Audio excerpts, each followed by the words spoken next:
Awesome. So I hear that you've had a busy, crazy day. Yes. Yeah. Okay. So I hope you're well. I'm actually doing okay. Thank you for asking. And you? Yeah, I'm good. Thank you. Awesome. Awesome. So just to introduce you, this is Simran from Genesis Foundation, and Hi. she'll be talking about her experience around running an NGO and how it has been. So, Simran, would you introduce yourself and your organization briefly, like in a nutshell, and uh, tell us what cause you work with and how you help? Sure. Yes. Hi. Thank you for that introduction.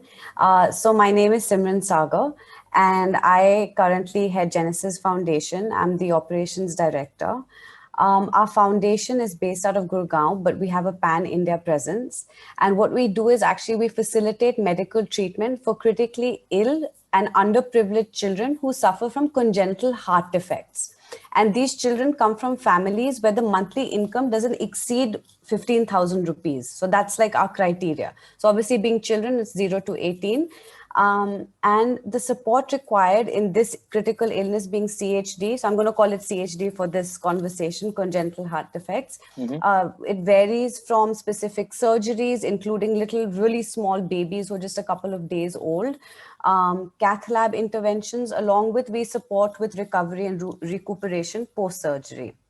Basically, in a nutshell, we save little hearts. That's our mission.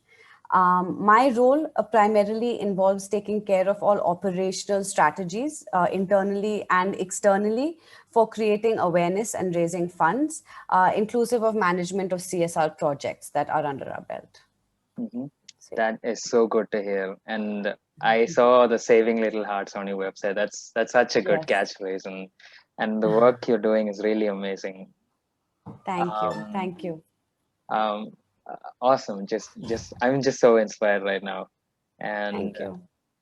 just to go on to our next question, what triggered you or your team to start the organization, and what are your one or two top learnings or surprises or takeaways from your journey, and your learnings around leading a team? Okay. So, this is going to be a slightly longer answer. Mm-hmm. So, my parents are Prema and Jyoti Sagar, who are the founder trustees of Genesis Foundation. And unfortunately, they lost their second born child, called his name was Samir, to a congenital heart defect on December 20th in 1983. They actually lost him within the first 16 hours of being born. And obviously, as a couple, it took them a really, really long time to recover and trying to overcome this vacuum of sadness. They, in time, started working with Missionaries of Charity, which is based in Delhi. Basically, they got into a lot of charitable work to try and help other organizations and other children. So this became the seed through which their journey started, as they felt that they could reach out and assist in the best way possible by enriching the life of others. And this became the genesis of the foundation, because they strongly believe that no child should die because of a lack of funds. Even at that stage in 1983, they themselves were their levels of awareness on the disease. There's just so many things that their mission became to help children who struggled with life-threatening disease and did not have money parents had no money to afford the surgery. So that became the becoming of our foundation. So our charitable trust, which is Genesis Foundation, has been very close, especially to my mother's heart. So they wanted to put together a team that could support their dream to cater to these critically ill children from poor families, as they strongly believe, like what I had just told you. So what started out as supporting five ailments when they started in about 2000, between 2000, around 2011, got narrowed down to congenital heart defects in 2017. So we supported 5 different ailments. We narrowed down to 3, and then we narrowed down to 1 in 2017. And this was for the pure fact that India sees over 200,000 children born every year with congenital heart defects. And out of this number, more than 70,000 are born with critical CHD. So what that means is that if they don't receive intervention within the first year of life, they will die. So they need, the awareness needs to be there, and they need funds to, obviously the family needs funds to do the surgery. So like I said, getting diagnosed on time is one thing, but being able to pay for the treatment is a completely different. So once they get the treatment though, the average cost is about 1.5 for surgery, 1.5 lakhs for surgery, and the child gets rehabilitated to living a close to normal life after they get that surgery. So the trustees wanted to focus on this ailment, which is largely underserved in our country. Personally, I feel honored to be able to carry forward this legacy that they have, created, this avenue that they have created to give back to the society. Now, in terms of your question on the top 2, maybe learnings or surprises or takeaways for my journey through the last 5 years that I've been with the foundation, I think my top 2 learnings would be, one would probably be just this sheer realization of my capability. I think everyone kind of sometimes struggles with a little bit of self-doubt. And I think that slowly got diffused as I got more involved with the foundation and the team. And I was slowly able to streamline the operations and processes to ensure like smoother sailing. This has basically helped the efficiency with project management and executing campaigns to raise awareness and fundraising. So that self-doubt over when I stepped into this role kind of slowly melted away while we went along. Another one was probably that I've always been a very emotional person, highly emotional. So when we used to do these hospital visits where we would visit the families and the children who were being supported by us, I would meet families, fathers, mothers who would break down outside like an ICU. Now they would break down either out of fear, or their hearts would be full of gratitude that, thank you so much for saving our child and we just couldn't do it. And almost every parent would break down from all the visits I've done. So it was not easy to see them in that situation. But when they were grateful, which all of them are, I kind of learned to channel these emotional experiences and learning into all our communications, because that's what kind of hits home for someone else. Instead of kind of blocking what I was feeling, I realized that this kind of communication hits home in raising awareness and even garnering donations, because these are real experiences, real stories. These are children. So I learned that being true and in touch with my feelings, kind of when it's channeled correctly, it really brings out a relatable story for someone else to learn more. So, yeah. I can't imagine how hard the journey must have been for you carrying forward your parents' legacy. And thank you for sharing the first part. And as for the second part, like you learn by doing, right? And you're a Yes. living example of, when you said your self-doubt kind of melted away and all that. Yeah. That's so inspiring for.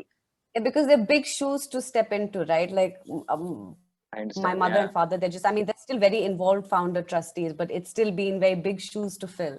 Mm-hmm. Yeah. Thank you for sharing, really. Thank you. And okay, so the next question is, what are some myths or stereotypes around the cause you work with, and what's the reality behind it? Okay, so there is extreme lack of awareness when it comes to congenital heart defects, right? And awareness in India has led to a lot of taboo around the disease. So for starters, most people are not even aware about the burden of CHD the statistics that I had just given you, Yeah. the numbers of children, over 200,000 that are born every year with CHD. That is one fact that no one, that's a stereotype that no one even knows that such a disease takes lives. right? So a few myths that are associated are that one is a child born with CHD will not survive into adulthood. That is one myth. Another myth is a child born with a heart defect can't have a normal life. And these are all untrue. That's why they're myths. Like a child with a heart defect can have a normal life if he or she gets treatment at the correct time and the treatment is done. They can live a near normal life. Now, I'll give you one example of this child called Sunil Raj that we supported. Mm-hmm. He underwent a surgery in 2019 and at Myatt Hospital when he was 11 years old. He had a heart defect and one of the pulmonary veins from his lungs was terminating at the right atrium instead of the left.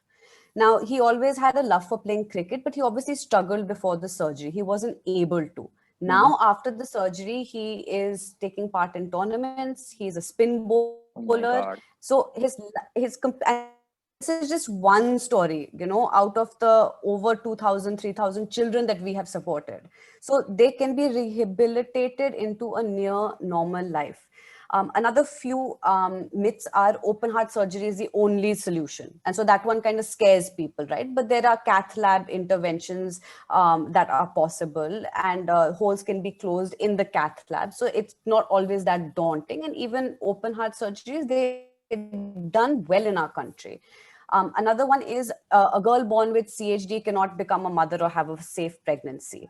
Now, as a foundation where we tackle gender biasness along with heart defects, it takes a lot of counseling to convince certain families to get their girl children operated. Sometimes there's a lot of situations where we face that because they don't want to invest in the girl's future.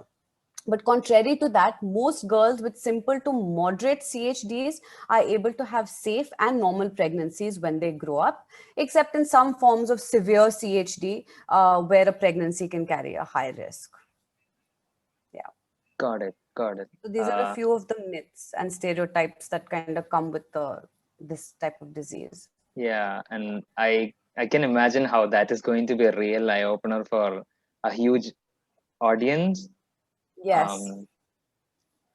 Thank you. You're welcome.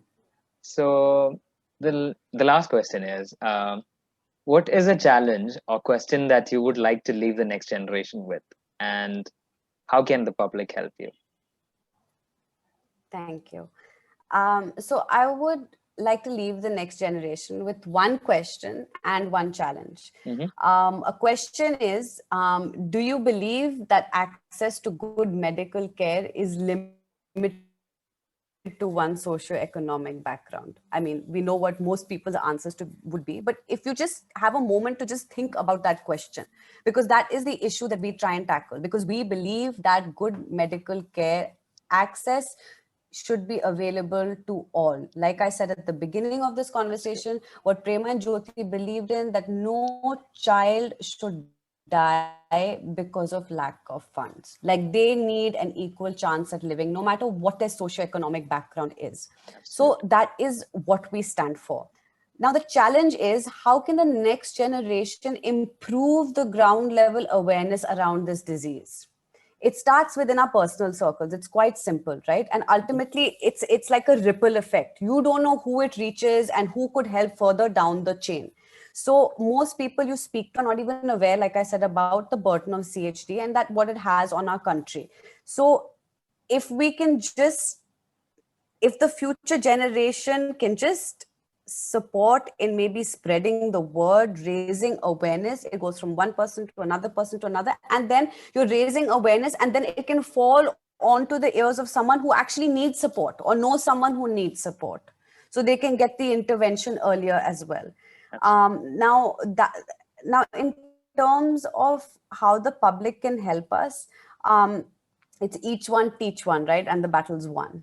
So as I've said before, not enough people know about CHD to talk about it, but each of us can take the onus to spread awareness about the disease, either in person or in these given situations or in the world that we live in today, to do it virtually. People can follow us on our social media channels and share the information, which is very easy, right? We all follow certain profiles, certain people we like, things we like, or hobbies we have. So Yeah. it's just a simple follow, sharing the information we put out regularly could help tackle the misinformation and taboo that's already present, along with, people, the public can pledge with us and champion our cause by spreading the word. You don't have to, it's not just about donations. Yes, of course, a foundation like us would benefit from donations because you'll be helping towards saving a life. But if that's something that someone is not keen to do, there is spreading awareness. And even when it comes to fundraising or donations, I can say that we believe that there is no such thing as a small donation. Every little bit goes towards a community that believes in giving, and then you're giving back to the future of our country, right? The children. So there's no such thing as a small donation, whether it's 50 rupees, 10 rupees, 100 rupees, 500 rupees. It's just inculcating that thought of giving back to the society. So that's what I would say about how the public can help on the fundraising and the awareness. I hope this podcast is exactly as the challenge you left us with. And this creates a ripple effect that's what we stand for, Project Ripple. Yes. Yeah. Yes, And I hope exactly. this really creates a ripple effect and generates awareness. Like, I'm guilty of it too. I had no idea about CHT until I read about it on your That's website. Yeah. Yeah. So yeah, so I that's okay. so from just 15 minutes of talking with you, I've learned a lot of lessons, and thank you for inspiring me. And I know this is going to be inspiring for a huge amount of people. And Thank you. thank you for taking time out of your busy day to do this with us. No, thank you for letting me have this conversation and spread awareness. I'll just quickly add that our social handle is Genesis Foundation. If even you would like to go and see our social profiles or our website, which is genesis-foundation.net. Thank you. Thank you. Thank you so much. Bye. Take care. Be safe. Bye. Bye.